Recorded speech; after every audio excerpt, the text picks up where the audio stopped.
আসসালামু আলাইকুম। সংবাদে আপনাদের সবাইকে স্বাগত জানাচ্ছি। আমি ফিরোজ তোহা। শুরুতেই সংবাদ শিরোনাম জানিয়ে দেব এই মুহূর্তে হাতে পাওয়া সর্বশেষ গুরুত্বপূর্ণ আপডেট বাংলার সংবাদ। শুরুতেই থাকছে পুলিশ সদস্যদের সঙ্গে কথা বলতে রাজারবাগে ডক্টর ইউনূস। অন্তর্বর্তী সরকারের প্রধান নোবেল বিজয়ী অর্থনীতিবিদ ডক্টর মোহাম্মদ ইউনূস আন্দোলনরত পুলিশ সদস্যদের সঙ্গে দেখা করতে রাজারবাগ পুলিশ লাইন্সে গেছেন। তিনি পুলিশ সদস্যদের অভিযোগ এবং দাবিগুলো শুনবেন বলে জানা গেছে। বিকালে স্বরাষ্ট্র মন্ত্রণালয়ের দায়িত্ব পাওয়া ব্রিগেডিয়ার জেনারেল এম সাখাওয়াত হোসেনও পুলিশ লাইন্সে গেছেন। এবারে জানাবো নেতাকর্মীদের শেখ হাসিনার নির্দেশনা, কল রেকর্ড ফাঁস। গণ আন্দোলনের মুখে পদত্যাগ করে দেশ ছেড়ে পালিয়ে যেতে বাধ্য হন শেখ হাসিনা। তিনি ভারতের রাজধানী দিল্লিতে আশ্রয় নিয়েছেন। শেখ হাসিনা দেশ ছাড়ার পর কার্যত নেতৃত্ব শূন্য হয়ে পড়েছে আওয়ামী লীগ। তবে আজ দিল্লি থেকে নেতাকর্মীদের নির্দেশনা দিয়েছেন আওয়ামী লীগ সভাপতি শেখ হাসিনা। দলীয় নেতাকর্মীদের উদ্দেশ্যে দেওয়া এই নির্দেশনার একটি অডিও ক্লিপ ফাঁস হয়ে গেছে। এ বিষয়ে থাকছে বিস্তারিত, সঙ্গে থাকুন। জানাবো অন্তর্বর্তী সরকারকে অভিনন্দন জানালো আওয়ামী লীগ। নোবেল বিজয়ী ডক্টর মোহাম্মদ ইউনূসের নেতৃত্বাধীন অন্তর্বর্তী সরকারকে অভিনন্দন জানিয়েছে আওয়ামী লীগের যুগ্ম সাধারণ সম্পাদক মাহবুবুল আলম হানিফ। একই সঙ্গে তিনি দেশব্যাপী চালানো তাণ্ডব বন্ধে সরকারকে কঠোর হওয়ার আহ্বান জানিয়েছেন। শুক্রবার সন্ধ্যার পর ব্যক্তিগত ফেসবুক পেজ থেকে সরকারকে অভিনন্দন জানিয়ে পোস্ট দিয়েছেন মাহবুবুল আলম হানিফ। এদিকে ধলেশ্বরী সেতুর টোলমুক্ত করলেন ছাত্র জনতা। টাঙ্গাইলের দেলদুয়ার উপজেলার এলাসিনে ধলেশ্বরী সেতু টোলমুক্ত ঘোষণা করেছে স্থানীয় ছাত্র জনতা। এ ঘটনায় সাধারণ জনগণ ও যানবাহন চালকরা আনন্দিত হয়েছেন। দুপুরে ছাত্র জনতা একত্রিত হয়ে সেতুর টোল আদায় কেন্দ্রে উপস্থিত হন। পরে আদায়কারীদের সরিয়ে দিয়ে সেতুকে টোলমুক্ত ঘোষণা করেন তারা।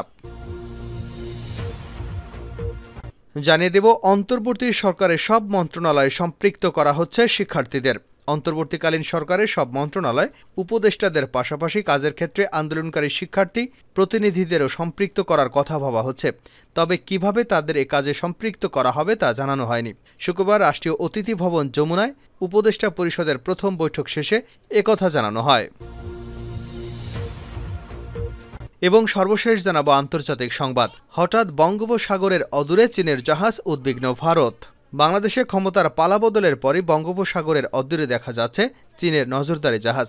চীনের ৩টি নজরদারি জাহাজ শ্রীলঙ্কার দক্ষিণ পূর্ব উপকূল থেকে শুরু করে মূল ভারতীয় ভূখণ্ড ও আন্দামান নিকোবর দ্বীপপুঞ্জের মাঝামাঝি আন্তর্জাতিক জলসীমায় অবস্থান করছে বলে জানিয়েছে ভারতীয় সংবাদ মাধ্যম আনন্দবাজার। আর এতেই ভারতের মধ্যে উদ্বেগ উৎকণ্ঠা দেখা দিয়েছে। এতক্ষণ শিরোনাম শুনছিলেন, এবার বিস্তারিত। প্রিয় দর্শক, আপনি যদি এই চ্যানেলে নতুন হয়ে থাকেন, ভিডিওটি দেখতে দেখতে চ্যানেলটি সাবস্ক্রাইব করে আমাদের সঙ্গেই থাকুন। আর এই ভিডিও সম্পর্কে আপনি আপনার মূল্যবান মতামতটি কমেন্ট বক্সে জানিয়ে দিন। আর হ্যাঁ প্রিয় দর্শক, জানিয়ে দিন ভিডিওটি কোথা থেকে দেখছেন। পুলিশ সদস্যদের সঙ্গে কথা বলতে রাজারবাগে ডক্টর ইউনূস। অন্তর্বর্তী সরকারের প্রধান নোবেল বিজয়ী অর্থনীতিবিদ ডক্টর মোহাম্মদ ইউনূস আন্দোলনরত পুলিশ সদস্যদের সঙ্গে কথা বলতে রাজারবাগ পুলিশ লাইন্সে গেছেন। তিনি পুলিশ সদস্যদের অভিযোগ এবং দাবিগুলো শুনবেন বলে জানা গেছে। বিকেলে স্বরাষ্ট্র মন্ত্রণালয়ের দায়িত্ব পাওয়া উপদেষ্টা ব্রিগেডিয়ার জেনারেল অবসরপ্রাপ্ত এম সাখাওয়াত হোসেনও পুলিশ লাইন্সে গেছেন। জানা গেছে 11 দফা দাবিতে কর্মবিরতি পালন করছেন অধস্তন পুলিশ সদস্যরা। দাবি মানা না হলে দায়িত্বে ফিরবেন না বলে জানিয়েছেন। তার মধ্যে 2 দফা বাস্তবায়ন করে প্রজ্ঞাপন জারি করেছে সরকার।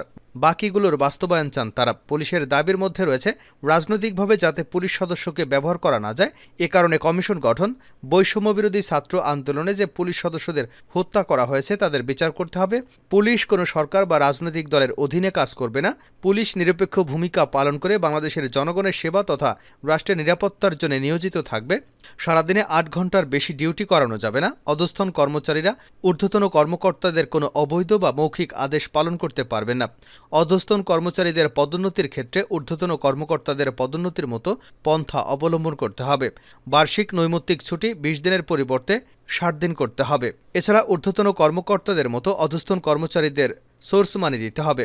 বাংলাদেশ পুলিশের প্রতিটি ইউনিটকে 10 তারিখের মধ্যে টিএ ডিএ বিল পরিশোধ করতে হবে, নতুন বেতন স্কেল প্রণয়ন করতে হবে, ঝুঁকি ভাতা বাড়াতে হবে, পুলিশ হেডকোয়ার্টার্স থেকে শুরু করে বাংলাদেশ পুলিশের প্রত্যেকটি পুলিশ লাইন্স, থানা, ফাঁড়ি, গার্ড ক্যাম্পে নিরাপত্তা বেষ্টনী জোরদার করে নিরাপদ কর্মস্থল নিশ্চিত করতে হবে। অপরদিকে 3 দিন বন্ধ থাকার পর ঢাকা মহানগর পুলিশ ডিএমপি 29 থানায় সেবা কার্যক্রম শুরু হয়েছে। সেনাবাহিনীর সদস্যদের পাহারায় শুক্রবার পুলিশ সদস্যরা তাদের কর্মস্থলে যোগ দিয়েছেন।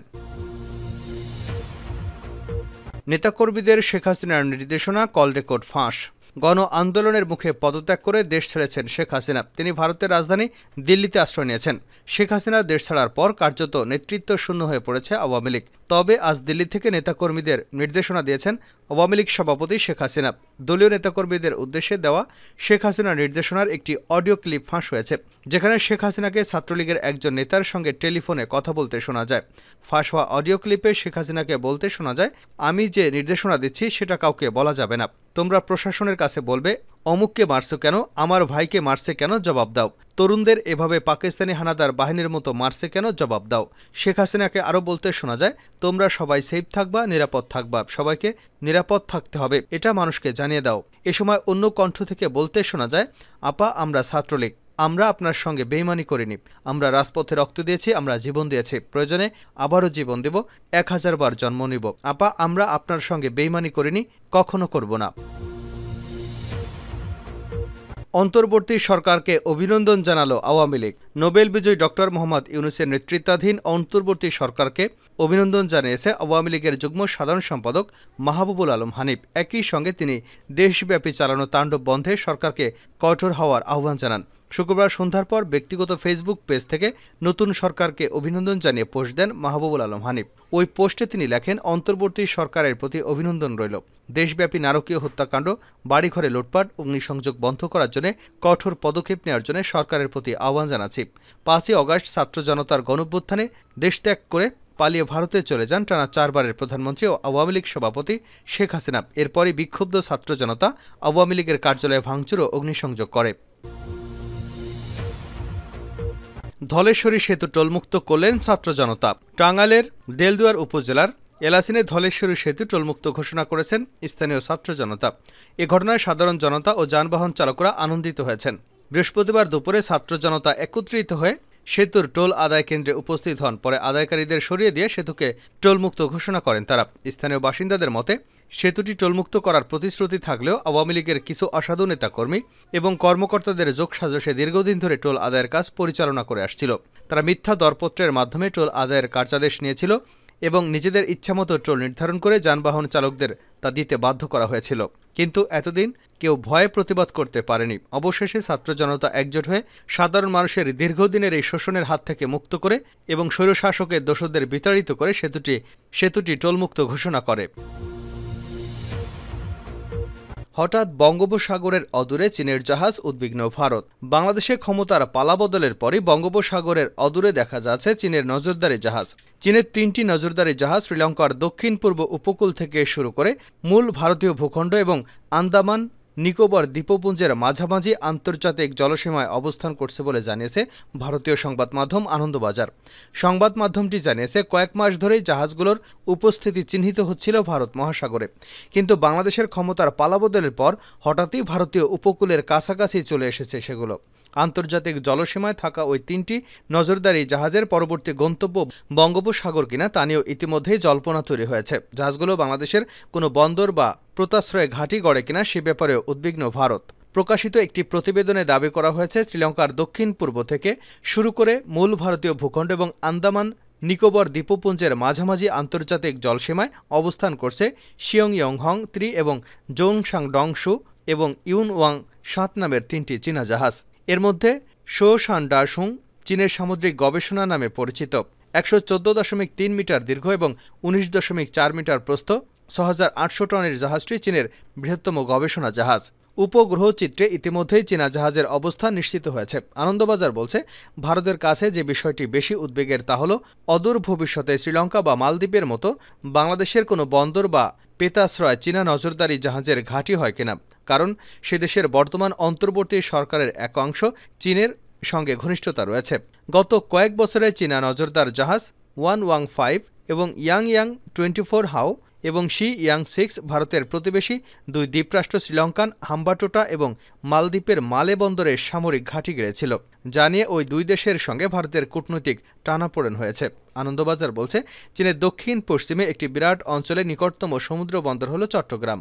তাই কুনমিং থেকে চট্টগ্রাম বন্দর পর্যন্ত মহাসড়ক নির্মাণে আগ্রহ রয়েছে বেইজিংয়ের। হাসিনার সময় যা সম্ভব হয়নি।